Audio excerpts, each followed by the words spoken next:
प्रिय विद्यार्थियों, बीए द्वितीय वर्ष के प्रथम जो पत्र है उसमें वैदिक साहित्य के इतिहास में हम वैदिक साहित्य में के जो 4 भाग किए गए हैं, 4 भागों में विभक्त किया गया है: संहिता, ब्राह्मण, आरण्यक और उपनिषद। उसमें जो संहिता भाग है अर्थात वैदिक साहित्य का जो संहिता साहित्य है उसके विषय में हम पिछले व्याख्यान में अध्ययन कर चुके हैं कि वेद 4 माने गए हैं, उसी के अनुसार जो है 4 संहिताएं भी मानी गई हैं। और वैदिक साहित्य में संहिता के पश्चात दूसरा जो वृहत साहित्य है उसमें ब्राह्मण ग्रंथों का नाम आता है। और ब्राह्मण शब्द जो है उसका ग्रंथ अर्थ में जो प्रयोग किया गया है वो नपुंसकलिंग में ही होता है। अब ब्राह्मण ग्रंथ क्या है, ब्राह्मण किसे कहते हैं? तो ब्रह्म भाव का नाम ब्राह्मण है। ब्रह्म शब्द का अर्थ है यज्ञ। ब्राह्मण जो ग्रंथ हैं उन ग्रंथों में यज्ञ को ईश्वर का साकार स्वरूप कहा गया है। एषे वै प्रत्यक्षम यज्ञो यो प्रजापति। जो ब्राह्मण ग्रंथ हैं उन ब्राह्मण ग्रंथों में मंत्रों, कर्मों तथा जो विनियोग हैं उन विनियोगों की व्याख्या की गई है। और इन्हीं ग्रंथों में ही यज्ञों की वैज्ञानिक, आधिभौतिक तथा आध्यात्मिक मीमांसा प्रस्तुत की गई है। विश्व का कोई भी धार्मिक साहित्य हो, उस धार्मिक साहित्य में ब्राह्मण साहित्य जो है, ब्राह्मण साहित्य जैसे ग्रंथों का नितांत हमें अभाव दिखाई देता है, विशेषकर कर्मकांड का। और यज्ञ याज्ञादि का तो किस प्रकार से यज्ञ आदि करने चाहिए, उनका क्या विधि विधान है, इनका जिस प्रकार से सांगोपांग वर्णन किया गया है, सांगोपांग परिचय दिया गया है इन ब्राह्मण ग्रंथों में, उस प्रकार का जो परिचय है, उस प्रकार का जो वर्णन है वो किसी भी ग्रंथ में जो है हमें दिखाई नहीं देता है।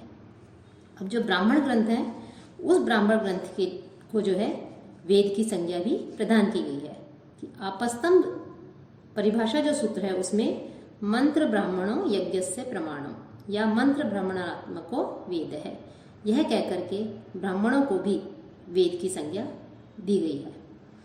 और जो वेद है उस वेदों को यज्ञ अर्थ में जो है प्रयोग किया जाता है कि ब्राह्मण ग्रंथों में अनेक प्रकार के यज्ञ, अनेक प्रकार के विविध अनुष्ठान, आख्यान, कर्म मीमांसा आदि अनेक प्रकार के विषयों का जो है इसमें विवेचन किया गया है कि ब्राह्मण अर्थात यज्ञ, हवन और यजन, इनके व्याख्या परक जो ग्रंथ हैं उन ग्रंथों का नाम ही ब्राह्मण है। दूसरे शब्दों में हम ये भी कह सकते हैं कि वेदों के बाद ब्राह्मण ग्रंथ ही ज्ञान की मीमांसा है कि किस प्रकार से जो है कौन से यज्ञ का कब, कैसे और क्या विधान किया जाए, कैसे उसके संपन्न होने पर क्या फल मिलता है, उसके लिए क्या क्या साधन होते हैं, ये सब इसमें ब्राह्मण ग्रंथों में हमें मिलता है। या यज्ञों के अनुष्ठान व उनके पूजा पाठ के समय जो प्रयोग में लाए जाने वाले जो विधि विधान है, किसके? संहिता भाग के, कि संहिता भाग के जो विधि विधान है उन विधि विधानों का संकलन इन ब्राह्मण ग्रंथों में संकलित है। और जो ब्राह्मण ग्रंथ है इनको ब्राह्मण कहे जाने के हम कुछ कारण बता सकते हैं, अनेक कारण हो सकते हैं। उनमें से मुख्य कारण है कि ब्राह्मण का अर्थ मंत्र लिया गया है, इसलिए हम कई कह सकते हैं कि मंत्रों की व्याख्या एवं विनियोग प्रस्तुत करने के कारण इन्हें ब्राह्मण कहते हैं। ब्राह्मण का अर्थ यज्ञ भी है, अतः यज्ञों की व्याख्या और विवरण प्रस्तुत करने के वाले जो ग्रंथ हैं उन ग्रंथों को ब्राह्मण कहते हैं। और ब्राह्मण का अर्थ जो है एक रहस्य भी माना जाता है, तो वैदिक जो रहस्य हैं उन रहस्यों का उद्घाटन करने के कारण इन्हें जो है ब्राह्मण ग्रंथ कहा जाता है। और जो ब्राह्मण ग्रंथ है यह हिंदुओं के मूल ग्रंथ हैं, क्योंकि इसमें अनेक प्रकार के विधि विधानों का, यज्ञ आदि का, इन सब का जो है विस्तार से वर्णन किया गया है। कि ब्राह्मण जो है संहिता में तो स्तुति की प्रधानता होती है, कि हमने पिछले व्याख्यान में संहिता के विषय में पढ़ा तो वहाँ तो स्तुति की प्रधानता है, लेकिन जो ब्राह्मण ग्रंथ है, ब्राह्मण ग्रंथ जो है विधि प्रधान है। और इन ब्राह्मण ग्रंथों में यज्ञ याज्ञादि का विस्तृत विवेचन किया गया है।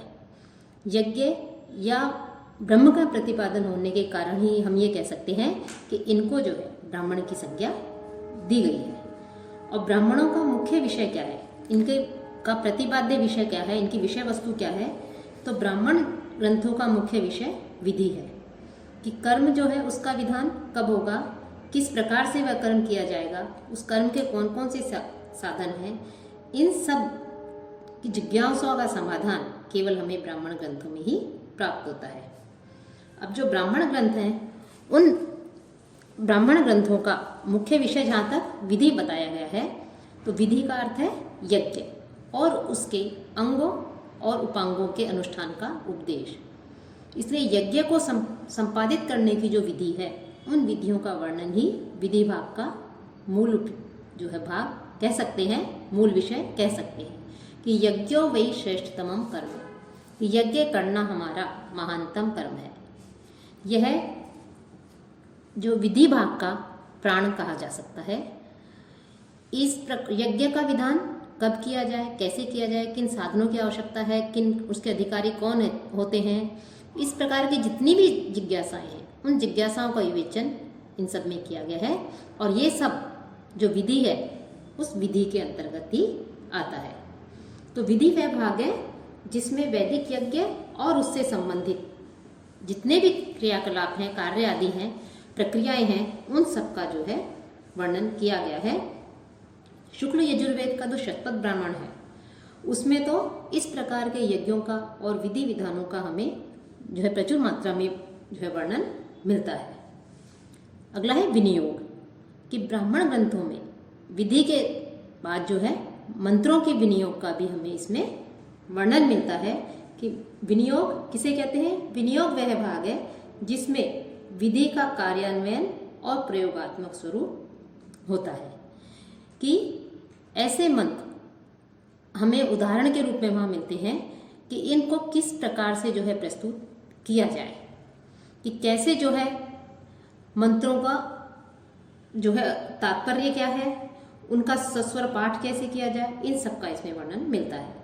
कि विभिन्न प्रकार के जो यज्ञ मंत्र हैं उन मंत्रों का सस्वर पाठ करना और उससे उद्देश्य पूर्ति का मार्ग जो है इसमें विनियोग में बताया गया है। और ब्राह्मणों की जो आध्यात्मिक व्याख्या के बाद हमें जो है मंत्रों का वास्तविक जो अर्थ है उस अर्थ का हमें जो ज्ञान होता है, ज्ञान प्राप्त कर सकते हैं। इससे आगे है हेतु। हेतु किसे कहते हैं कि हेतु वह भाग है जिसमें वैदिक जो यज्ञ हैं या जो कर्मकांड है उन कर्मकांडों की विशेष विधि जो है उनको संपन्न करने के लिए जीवन के प्रत्येक क्षेत्र में पूर्ण होने वाले जो कारण हैं, जो योग्य कारण हैं, उन कारणों का उल्लेख किया गया है। अर्थात ब्राह्मण ग्रंथों में यज्ञ के विधि विधान के निमित्त उचित तथा योग्य कारण जो है उसका भी विस्तार से वर्णन किया गया है। उदाहरण के रूप में हम कह सकते हैं कि अग्निष्टोम याग जो होता है उसमें उद्गाता सदस्य नामक मंडप में ओदंबुर वृक्ष की शाखा का उच्चारण करता है। इस विधान का जो कारण है उसका विस्तृत निर्देश हमें तांडे ब्राह्मण में मिलता है। तो इस प्रकार से जो हेतु है वो हर कार्य के पीछे कोई न कोई हेतु होता है। वैसे ही कर्मकांड की जो विशेष विधि है उस विशेष विधि के विधान के निमित्त उचित और योग्य जो कारण है, उचित जो कारण है उसका विस्तार से वर्णन किया गया है। इसी से आगे आता है अर्थवाद। अर्थवाद का अर्थ है करणीय कार्यों की प्रशंसा करना और जो निंदन त्याज्य कार्य हैं जिनका हमें त्याग करना चाहिए उन कार्यों की निंदा करना ही अर्थवाद कहलाता है। और अर्थवाद ब्राह्मण ग्रंथों का वह भाग है जिसमें वैदिक यज्ञों से और विधि विधानों से प्राप्त होने वाले जो परिणाम है, सत्परिणाम है, उनकी प्रशंसा और जो निषिद्ध परिणाम है उन निषिद्ध परिणामों की निंदा की गई है। विहित कार्य प्ररोचना, निषिद्ध कार्य निवर्तना अर्थवाद, कि ब्राह्मण ग्रंथों में यज्ञ में जो निषिद्ध पदार्थ हैं उनकी निंदा अनेक स्थानों पर जो है हमें दिखाई देती है। जैसे यज्ञ में जो मांस है उसका विधान निषिद्ध है, अतः इसकी निंदा मिलती है, अमेध्या वे मांसा। इसके अलावा अन्य यज्ञ जो हैं उन यज्ञों की, स्रोतों की, इन सब की इसमें प्रशंसा की गई है। और अर्थवाद का उपयोग विधि जो है उस विधि की पुष्टि के लिए ही किया जाता है। इस अर्थवाद अर्थात प्रशंसा वचनों से कि निंदित का निषिद्ध का त्याग और जो प्रशंसा है अर्थात सत्परिणाम क्या करने चाहिए विहित, उनके इस प्रकार के वचनों से ब्राह्मण ग्रंथ जो है हमें परिपूर्ण दिखाई देता है। अंत तक ब्राह्मण ग्रंथ जो है वो इससे भरे हुए हैं। निर्वचन या इसे निरुक्ति भी कह सकते हैं कि ब्राह्मण ग्रंथों में शब्दों के निर्वचन का भी स्थान स्थान पर हमें निर्देश मिलता है कि इस भाग में वैदिक मंत्रों में विभिन्न प्रकार के जो शब्द हैं उन शब्दों की उपसर्ग, धातु प्रत्यय आदि के आधार पर अर्थ प्रस्तुति और शब्दों की जो अनेकार्थकता है उस अनेकार्थकता को बताना जो है इसमें निर्वचन भाग में आता है कि भाषा शास्त्र की दृष्टि से यह जो है निर्वचन या निरुक्ति भी इसे कहते हैं, यह अत्यधिक महत्वपूर्ण विषय है। निरुक्त में जो शब्दों की व्युत्पत्तियां दी गई हैं उनका मूल इन्हीं ब्राह्मण ग्रंथों में हमें उपलब्ध होता है और शतपथ ब्राह्मण और तांडे ब्राह्मण आदि जो हैं उनमें अनेक प्रकार की महत्वपूर्ण और उपादेय निरुक्तियों का हमें भंडार देखने को मिलता है। अगला है आख्यान कि ब्राह्मण ग्रंथों में अनेक रोचक, आकर्षक और महत्वपूर्ण आख्यान जो है वो हमें प्राप्त होते हैं। आख्यान ब्राह्मण ग्रंथों का वो भाग कह सकते हैं कि जिसमें छोटी छोटी कहानियों के द्वारा या बड़े बड़े कथानकों के द्वारा जो यज्ञ हैं उन यज्ञों का महत्व बताया गया है कि और आख्यान दो प्रकार के होते हैं, स्वल्पकाय और दीर्घकाय। स्वल्पकाय आख्यानों में जो है कतिपय प्रधान ये हैं कि वाक का देवों का परित्याग कर जल और अनंतर वनस्पति में प्रवेश, स्वरभानु असुर का आदित्य का आक्रमण तथा अत्रि द्वारा उस अंधकार का विघटन। इस प्रकार से छोटे छोटे आख्यान दिए गए हैं स्वल्पकाय और बड़े बड़े आख्यान भी इसमें दिए गए हैं। और ये जो आख्यान है ये आख्यान जो ब्राह्मण ग्रंथों का अध्ययन करने वाले हैं, जो पाठकगण हैं जो उसका अध्ययन करते हैं, उन लोगों के उद्विग्न चित्त को, उद्विग्न हृदय को शांत बनाते हैं और उन्हें शीतलता प्रदान करते हैं, शांति प्रदान करते हैं। इन ये जो आख्यान है इन आख्यानों में कभी कभी जो गंभीर या गहन जो तात्विक अर्थ है उनका भी संकेत हमें मिलता है, जो ब्राह्मणों के कर्म कांडात्मक कहे गए हैं ब्राह्मण, उनके वर्णन से नितांत पृथक होता है, लेकिन फिर भी गंभीर अर्थ जो है हमें वहाँ पर अनेक आख्यानों में दिखाई देते हैं। और ब्राह्मणों के जो दीर्घकाय या बृहत्काय जो आख्यान है उन आख्यानों में पुरुरवा तथा उर्वशी का आख्यान जो कि शतपथ ब्राह्मण में है ये हमें मिलता है। शून्यशेप का आख्यान ऐत्रेय में मिलता है, ये जो है मुख्य रूप से कह सकते हैं। और जो ब्राह्मण ग्रंथ हैं उन ब्राह्मण ग्रंथों को सरस और रोचक बनाने का जो श्रेय यदि हम किन्हें दे सकते हैं तो वो इन्हीं आख्यानों को दे सकते हैं। इन्हीं आख्यानों के द्वारा ब्राह्मण ग्रंथ जो है हमें सरस और रोचक जो है दिखाई देते हैं, रोचक लगते हैं।